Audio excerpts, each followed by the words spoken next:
Doctor C.R. Prasad, Shri Satheesh Babu Payyanur, നമ്മളോടൊപ്പം പ്രവർത്തിക്കുന്ന നമ്മുടെ എല്ലാം ഒരുവനായ SBT കുടുംബത്തിൽ കൂടിയുള്ള Shri S. Harishankar, general manager SBT,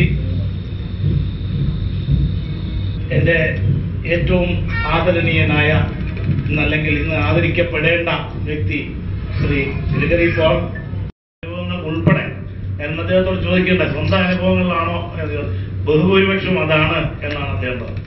അനുഭവ സമ്പത്ത് വളരെയധികം അദ്ദേഹത്തിന് ഉണ്ടാകും എന്ന് ഞാൻ കരുതുന്നു. അദ്ദേഹത്തിന് അത് മാത്രമല്ല, ഞങ്ങളുടെ ബാങ്ക് ഓഫീസർമാരുടെ ABOA സ്റ്റേറ്റ് ബാങ്ക് ഓഫ് ട്രാൻസ്പൂർ യൂണിറ്റിന്റെ സംഘടനയുടെ ഔദ്യോഗിക ജിഹ്വയായ കണക്റ്റിംഗ് ലിങ്ക് എന്ന ഞങ്ങളുടെ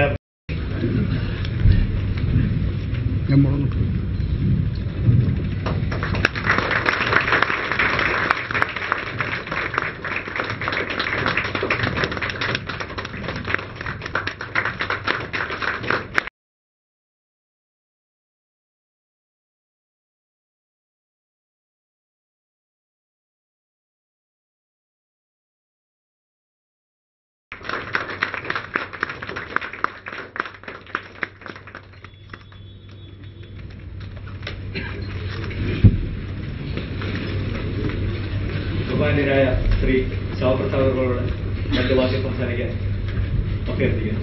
നമ്മളിപ്പോൾ പ്രസിദ്ധീകരണമായ ഈ കൃതി നമ്മളൊരു ഡിസ്കൗണ്ടർ റേറ്റിൽ നമുക്ക് വേണ്ടി ഇവിടെ ഇന്ന് തയ്യാറാക്കിയിട്ടുണ്ട്. ദയവായി ശ്രീ ശിവപ്രസാദ്.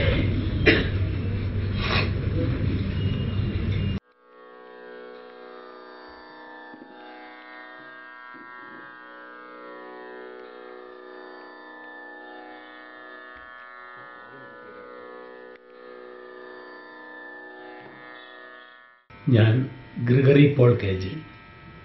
ഞാൻ എഴുതിയ നൊമ്പരങ്ങളുടെ ഉഴവുചാലുകൾ എന്ന നോവലിൻ്റെ ആദ്യ ഭാഗം ഇവിടെ വായിക്കുകയാണ്.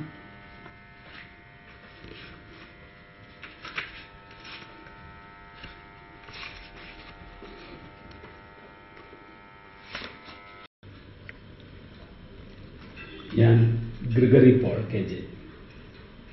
ഞാൻ എഴുതിയ നൊമ്പരങ്ങളുടെ ഉഴവുചാലുകൾ എന്ന നോവലിൻ്റെ ആദ്യ ഭാഗം വായിക്കുകയാണ്. 1.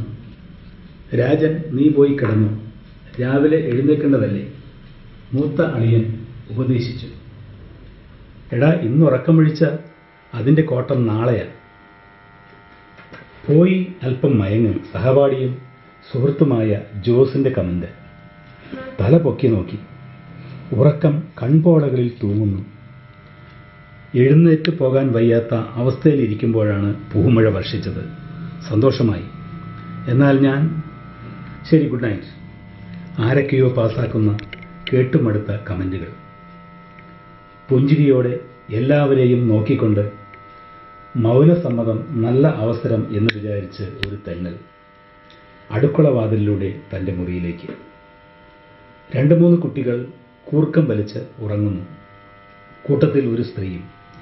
എന്ത് ചെയ്യണമെന്ന് ആലോചിച്ചു നിൽക്കുമ്പോൾ ചേച്ചി ഇടപെട്ടു. ആശ്വാസം. വാതിലടച്ച് കുറ്റിയിട്ടു. പുറത്തെ ബഹളത്തിൽ നിന്ന് മോചനം. തുറന്നു കിടക്കുന്ന ജനലിലൂടെ കണ്ണുകൾ പുറത്തേക്കൊന്ന് പായിച്ചു. കൂട്ടം കൂട്ടമായിരുന്നു വെടി പറയുന്ന ചെറുപ്പക്കാർ. സമയം കളയുകയാണ്. ചിലർ തേങ്ങ ചുരുണ്ടുന്നു. മറ്റു ചിലർ ഇലകൾ വൃത്തിയാക്കുന്നു. വേറെ ചിലർ പച്ചക്കറികൾ അരിയുന്നു. വർഷം കൊണ്ടല്ലേ, 18 വർഷം, 18. അപ്പോൾ ഈ തുടങ്ങാനായിട്ട് ഇങ്ങനെ ഒരു സാധനം തുടങ്ങാനായിട്ട് എഴുതാനായിട്ട് തോന്നാൻ കാരണം തുടങ്ങിയത്, ഇത് എൻ്റെ മനസ്സിൽ കുറേ കാലമായിട്ട് ഇങ്ങനെ, ഞാൻ വായനശാലൊരു പുസ്തക പ്രവർത്തകനായിരുന്നു.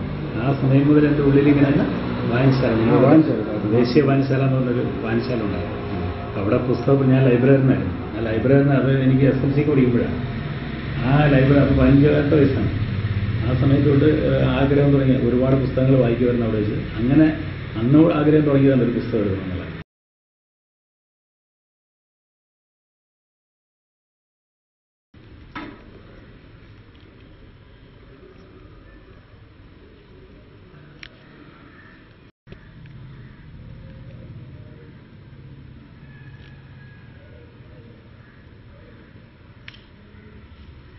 പക്ഷേ എഴുത്ത് പിന്നെ കുറേ കാലം കഴിഞ്ഞിട്ടാണ് തുടങ്ങിയത്.